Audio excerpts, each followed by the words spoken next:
Hello, people of the internet. Good morning, good afternoon, good evening. Happy Monday to you all. Hope you all enjoyed your weekends. Let us get into the new music of the day. We are continuing with the latest and possibly greatest aespa release. Check it out. Welcome to My World, the pre-release single for this album when it dropped a little while ago. Very dramatic, very cinematic, very nice song. Very much enjoyed it. As I do with, well, I think aespa have done one previous pre-release, right? In Illusion, and that was my favorite B-side of the year last year. So, great start on that remark. We just very recently, in fact about 5 minutes ago, finished recording the reaction to the title track, to Spicy, and possibly one of the most appropriately titled songs that we've had this year. Musically and visually, very spicy indeed. But those two songs dropped with an EP. Is it their third EP technically? I think it's technically the third EP now. But their latest album, the My World EP. So we're going to be checking out the B-sides on it, the ones that we haven't heard so far for time constraints. So we've got Salty and Sweet, we have got Thirsty, we have got I'm Unhappy, and Till We Meet Again. Those 4 songs in order. If this has stayed on the YouTube, Timeline Below is going to be chaptered based off of what we're listening to. If this is unfortunately over on Peacock, that means we got content ID'd, the album listen got blocked worldwide, and we're having to resort to this. So timestamps, unfortunately, you're going to have to go back to the YouTube description for that. So, my bad. But we do what we must. So, here we go. First song, Salty and Sweet. I'm going to be referring to the screen for song credits, because I have a chart for those pulled up. And, of course, aespa being this massive group at this point, we have lyric videos for all 4 B-sides coming from the ever-reliable Zati Farhani. So, here we go. Salty and Sweet. Track number 3 on the album. Lyrics by Bang Hye-hyun, composed by Anjus Wick, Moa Carlbecker, and Jin by Jin, arranged by Jin by Jin. Okay. I know there have been track videos for these out for a little while now. I have not listened to any of them to avoid spoilers. This is going to be completely fresh. Here we go. Admin stuff out of the way. Let's get into the music.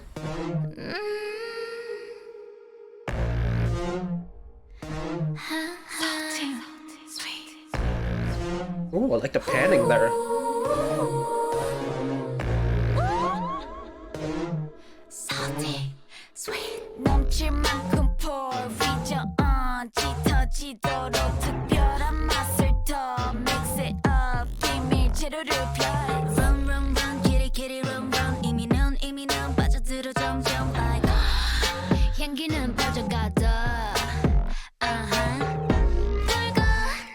Why is this reminding me of the BGM for a platformer game I used to play as a kid?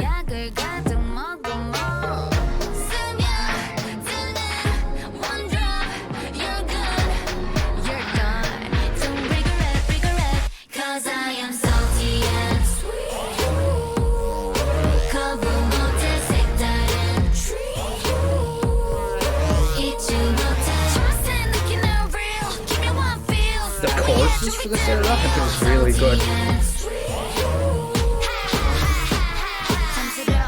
It's that playfulness by sliding up that last note, like Salty and Sweet.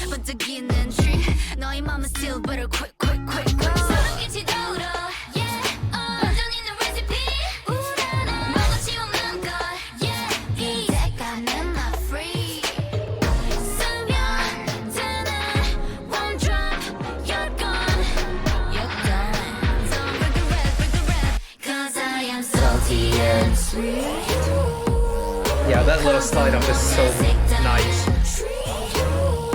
It really does show the sass and the character behind the performers.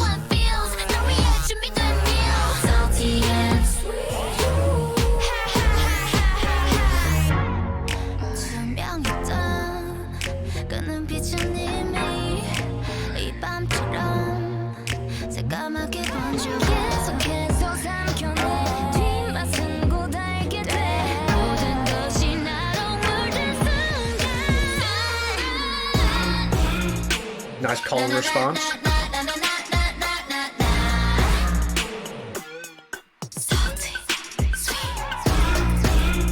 Again with the funky left-right panning there.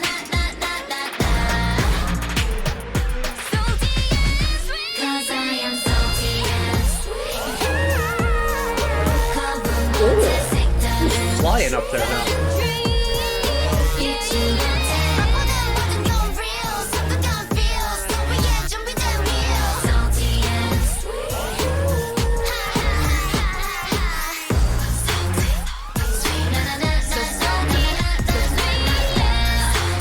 Lots of layers on this final chorus.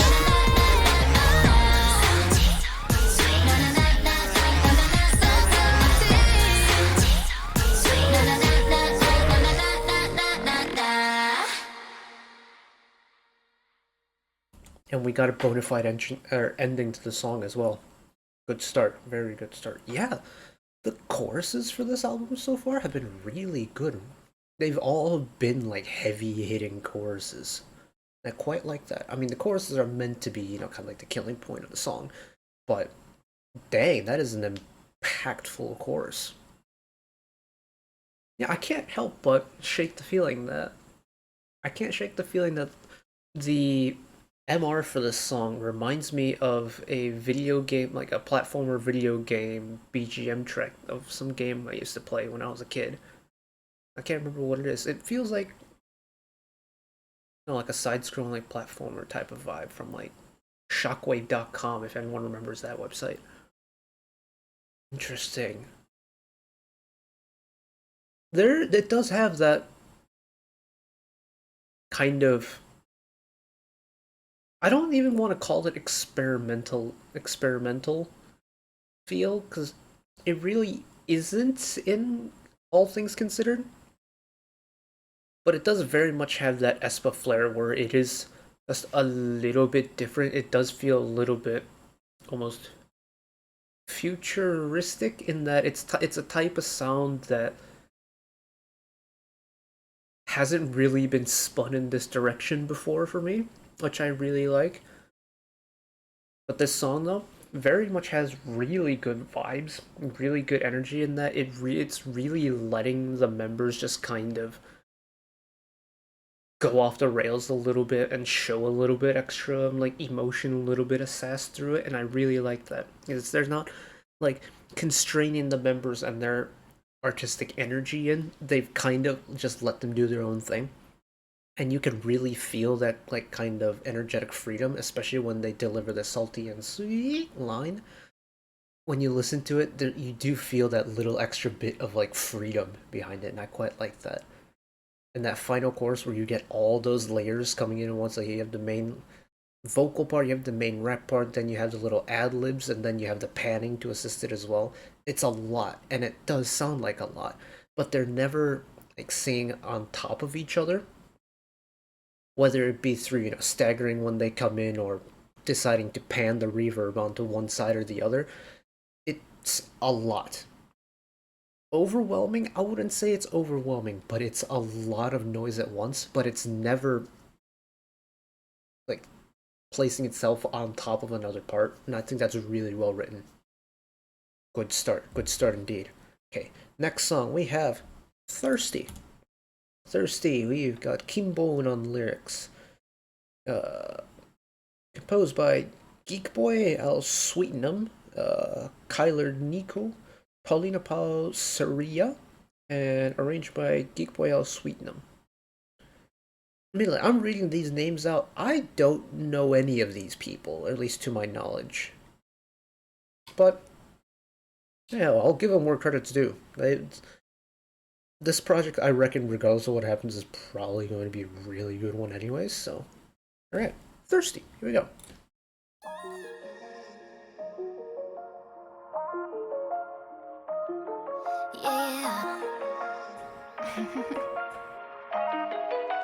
난 또 너를 두드리고 있어 반짝이는 수면 위를 매일 잔잔하게 일렁이는 사이. Really smooth? Oh, get your little vocal on Winter. There's the low end. I was wondering when it was gonna kick in. Oh, the soulful vocal one. Octave. They put an octave sub-harmony on Karina there.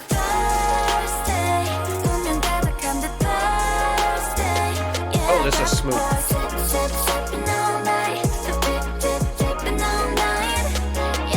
I like the syncopated rhythm there, Giselle. Very nice.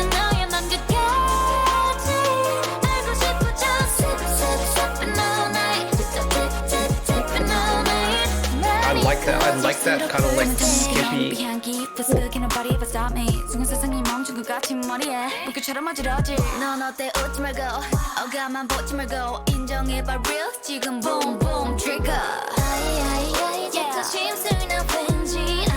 Quick flow from Giselle there. Like, every time someone came in, the flow slowed down just a notch every time. I like that.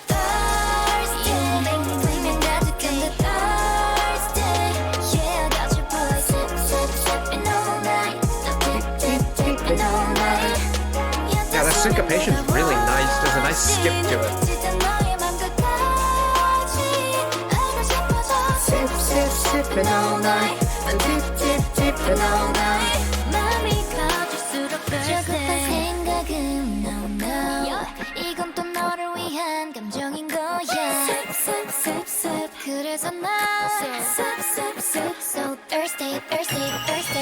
The little sip, sip, sip, sips that Giselle threw in there, they weren't isolated. There were harmonies in that. I like that.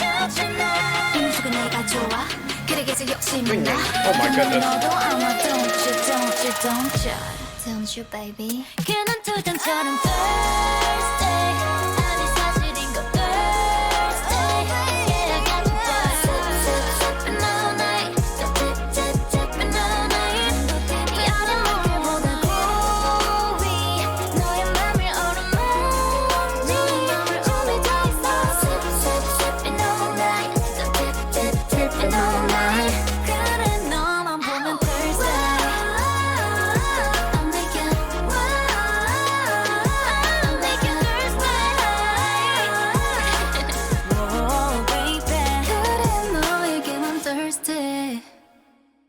That's how they cut this one off at the end. Okay. Whoop. It's smooth. It's really smooth. And frankly, I didn't think... I guess this is song 4 on the album, so it kind of makes sense why they kind of slowed it down a little bit. It's smooth. It's nice. It's really nice. It's a very simple song in the way it's been written, but there's a lot of little rhythmic details that I like what they've done with, whether it's the syncopated little choruses or the very subtle changes in flows of the rap verse, things like that. It keeps the song fresh without doing a lot to it. I think that's really smart. Again, really good chorus. This one might not have been one of those that really kind of jump out at you. But what this chorus does is, it is very catchy. The sip, sip, sip, all night, dip, dip, dip, sip, all night, da da da da da. It's very catchy. It's very repetitive, and it's very easy to remember. And that, for better or for worse, is a good sign of a good chorus, is that it's memorable. You know, there are some songs out there that it's like one of those songs where you just get tired of listening to it because it gets played over and over and over again. For example, say, we're watching a K-band show over on the community tab on the weekends, and Ed Sheeran's Castle on the Hill was one of the songs that was performed on it. And the amount of times that Castle on the Hill got played so much, it's a very memorable song now. But that's in part to it being played so many times on the radio, and like say you're going out to a mall and you hear it. And by the time you hear it for the, umpteenth, 100th time, you get sick of it. But for better or for worse, that song became memorable because it had that replayability to it and it had that catchiness to it. I don't know what the replayability of aespa's Thirsty is going to be like, but the catchiness is definitely going to drive it enough. So, plus marks for that. Plus marks for Thirsty. Okay. Next up, we have got I'm unhappy. Please don't be unhappy. Be happy. Don't worry. Be happy. Okay, lyrics by Isuran, composed by Barry Cohen, Sophie Hintze, and Ali Ahern. Arranged by Gingerbread. Interesting artist name, Gingerbread. It's just Gingerbread. Alright, I'm unhappy. Please don't be unhappy, viewers. Be happy.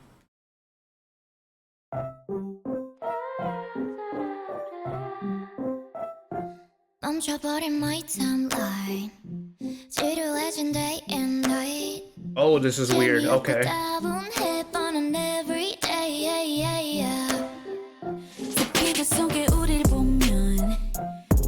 세상 얘기 같아 나만 빼고 행복해 but I'm not okay yeah yeah 다들 완벽해 보이는 매일 나 혼자만 로가 된 듯이 이 세상과 내 마음의 거린 so far 이건 마치 hell yeah I'm not happy 행복한 척 tell yeah but I'm not happy This is kind of a deep song, but I kind of like it.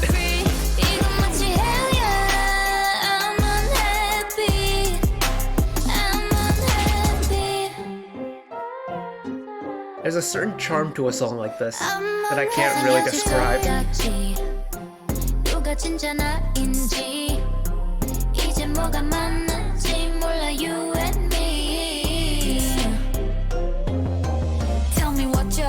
Almost haunting background vocals there. I got trouble healing. 필요한 건 오직 chilling. 널 놓아줄 수 없다면 delete me. 다들 완벽해 보이는 매일 나 혼자만 look out. I also quite like the fact that the song is pretty low in the vocal register as well. So far, 이건 마치 hell yeah. I'm unhappy. 행복한 척 tell yeah.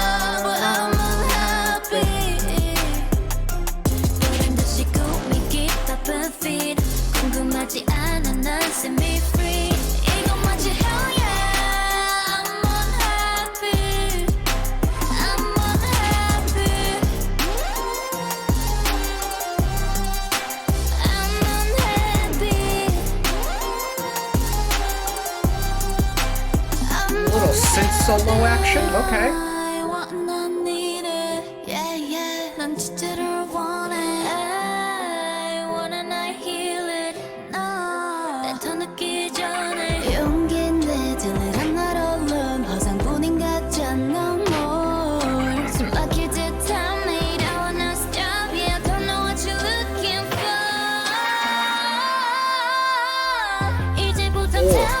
I like that little fluttering between the two notes there from Winter.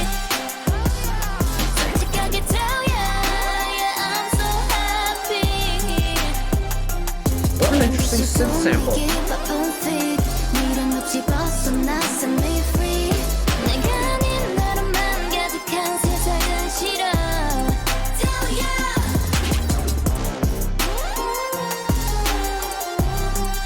It reminds me of like a stylophone mixed with like a theremin. I'm so happy. What an interesting song. It's so different. It's so different. It's low. It's slow. It's oddly haunting. It's also very charming. I don't know why I like this song so much. But there is a part of me that is very much enjoying the kind of quirkiness and uniqueness of I'm Unhappy. Ooh. I'm also noticing, like, the lyrics for this song are kind of deep cut. But in terms of the song itself, I don't know if it's because I'm paying more attention to it now, but I feel like Giselle's vocals this era have been a little bit different, like on a different level. And I don't know if that's kind of been the case in the past and I'm just noticing now. But I feel like Giselle, and kind of whenever she's got little vocal moments where it's like solos or she's got vocal runs and things like that, she is putting an extra little bit of oomph into it this era, and I quite like it. It's very nice. It's different. Because like Winter and Ning both have very distinct, powerful, piercing high vocals. Like their high tones are not gentle. I mean, they can make it gentle when they want to, but on like a full power pop song, you let them belt, you let them cook, it is going to be loud. And that's nothing against them. I think that is the charm of their voices, that it is loud. It is noticeable. And everyone in aespa, frankly, has really unique vocal colors. Especially, I think, in this lineup, Giselle has, I think, one of the most like neutral vocal tones in the group.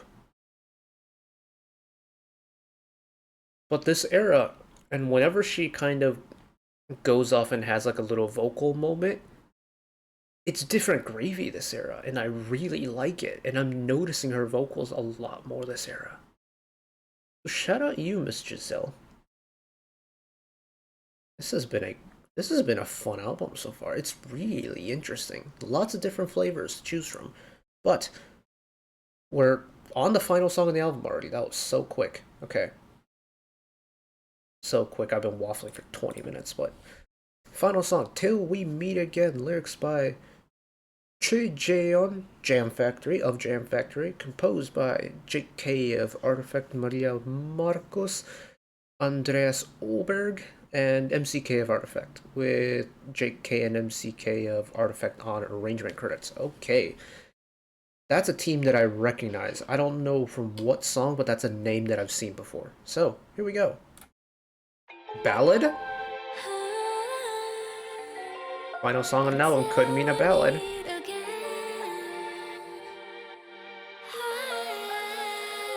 Saying goodbye now. 거짓말처럼 행복한 우리가 빛난 오늘 밤 붙잡고 싶어 난 밤하늘 가득한 별의 물결 쏟아져 내리네 영원을 알 것만 같아 그 빛으로 그 눈물과 그 웃음들 서로의 눈에 담은 채이 순간을 Again, very soft neutral tones from Giselle there, and I love it. It's a perfect setup.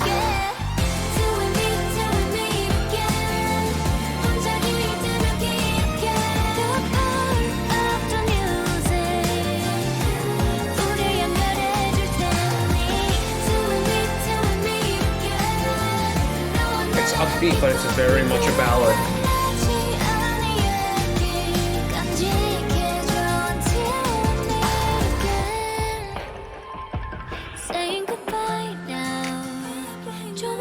And the way it takes it down to just the acoustic guitar for the verses. The twinkling little keyboard piano in the background.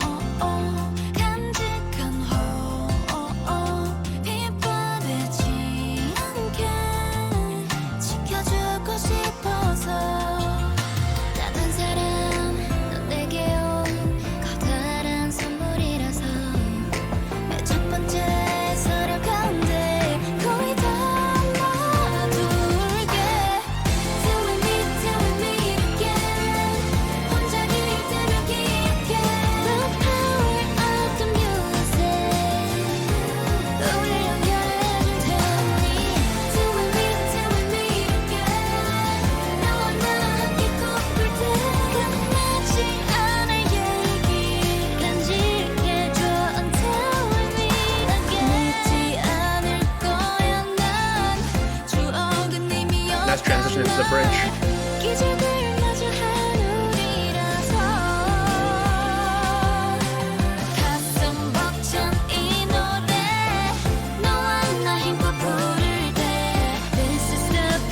two-part harmony. And I see no ending.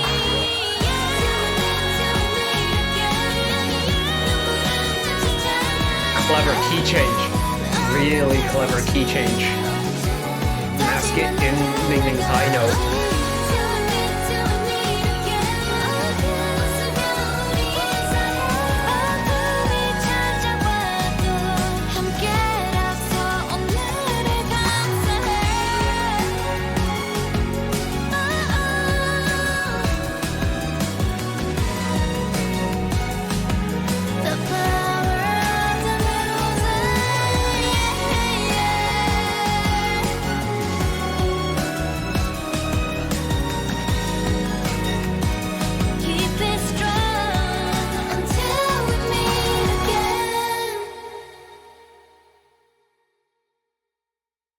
I would have loved if we got a proper resolution to the melody instead of just cutting it after the fourth beat, but ooh. I think in terms of how to wrap up an album, that was the most appropriate way to have done it. I think with the way this album has been going, an out and out like proper ballad would have been too slow for this album. So I'm glad they went with a little bit of an upbeat one, but still very much has the same characteristics that a ballad does. Very good end. Vocals? Vocals. Higher vocals, for sure. But still not as much of like the like cloud piercing, like really powerful high notes. Still, very much a softer vocal tone, but I like it. It's very balanced. And of course, I'm a sucker for a string section, having played violin for 11 years, so very much biased towards the cheeky little string section getting involved as well. There is something about an acoustic guitar for a ballad that just works for me. It just, whenever I think of a ballad, acoustic instruments just works. For me, it feels a little bit more personable to use acoustic instruments on a slower, more emotional ballad like this. And sure, they added some more digital stuff once they got to the choruses, but to start the song and you have the acoustic guitar and you can hear the strums and it's just their soft vocals paired with it, and maybe you get a little bit of the piano in the background, it just feels more emotionally connectable, if that makes sense. Like, it's easier to emotionally relate and attach to it than I think a ballad done like purely with synthesizer would, for me at least. And for me and ballads, there's something just so cathartic about listening to a ballad, especially when I'm really down in the dumps or like in a moody and emotional state. Listening to a ballad is so healing for me. And while this isn't your typical like out and out ballad in terms of like the slow melodic buildup and things like that, it's actually a pretty quick song, all things considered.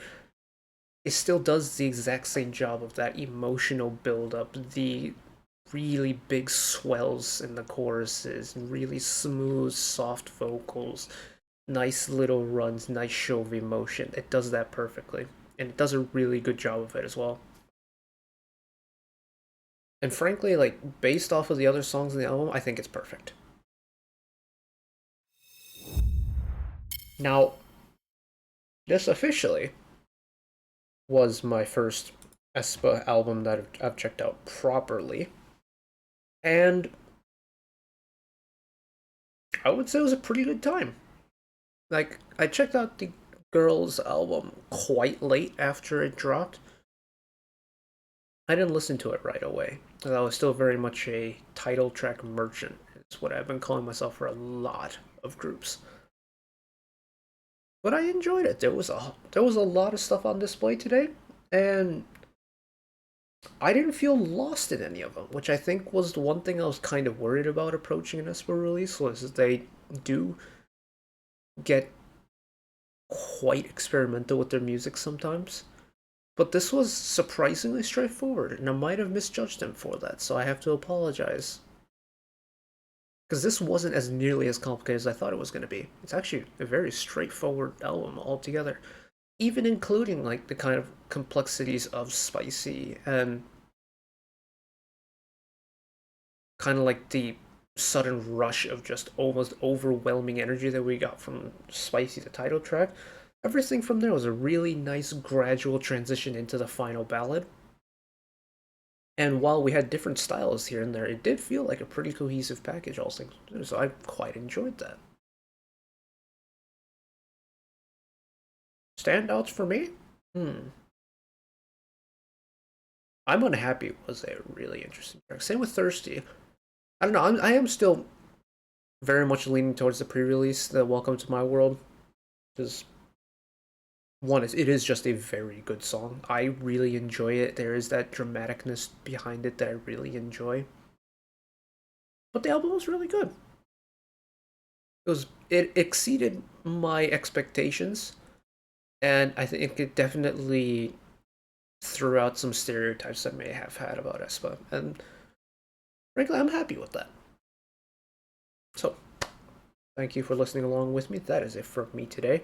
Who knows where this is going to end up, but regardless of where this ends up going up on, one last request from me: let us work together as a community to spread a little bit of extra happiness back into the world, whether it be checking in with your friends and family, holding the door open for somebody, even picking up a piece of trash off the street. Just one small act of kindness that may brighten up someone else's day to day. And know that wherever you are in the world, if you're ever going through a tough time in your life, even though I am just some guy on the internet who waffles about music in his free time, that I will always be a friend, an ally, and a shoulder to lean on whenever you need me. So take care of yourselves, take care of each other, spread the love, and I'll see you next time. Bye bye.